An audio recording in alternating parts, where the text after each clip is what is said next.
because I think a first date should be about y'all getting to know each other anyway. So like, I don't know.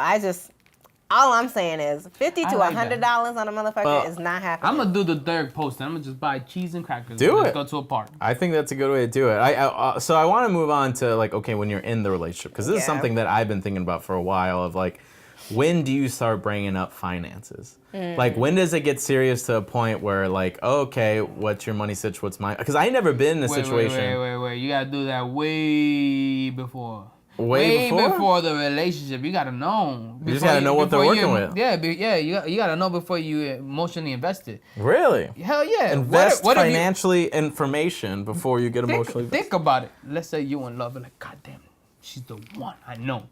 And then you be like, and I say you're in love, and then you be like, what? Your credit score is 300?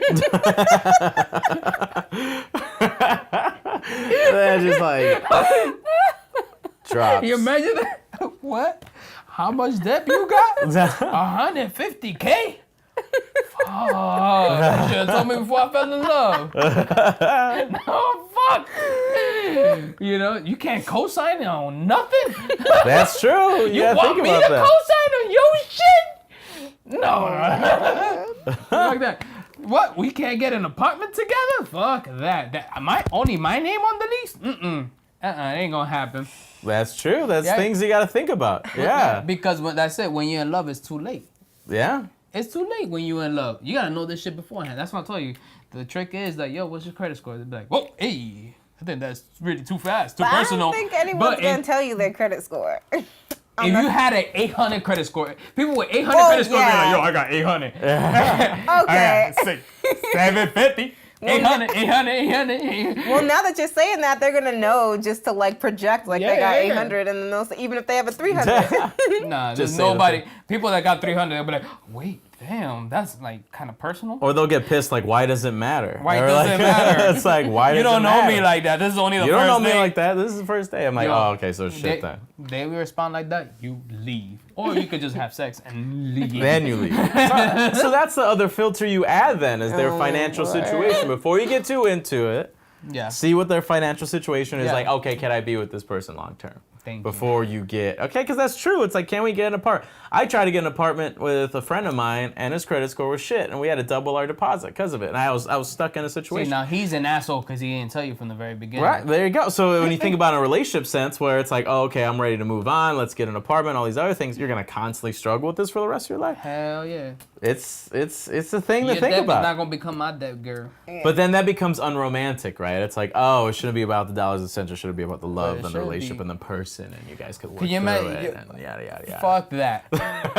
Fuck that. If you met somebody, they'd be like, yo, I got a 800 credit score, and I make $100,000 a year, and I'm debt free. I got 3 properties. You'd be like, damn, I'm in love. That's true.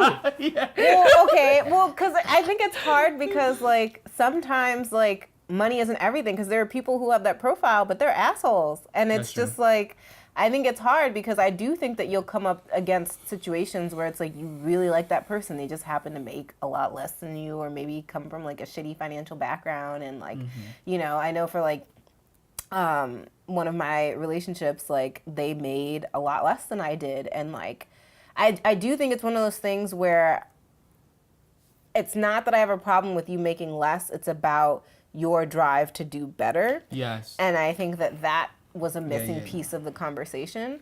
But, okay, all the jokes aside. Yeah. All right. I've been exaggerating a little bit, but if a little bit. Fuck that. Fuck that. No, fuck that. No, fuck that. No. But you know, if they make less and they don't got a good job, but they got a good head on their shoulders and they're thriving to do something better and they have dreams and aspirations, date that person. Also check their credit score. But, it's a glow up situation. It's like dating a rapper or something.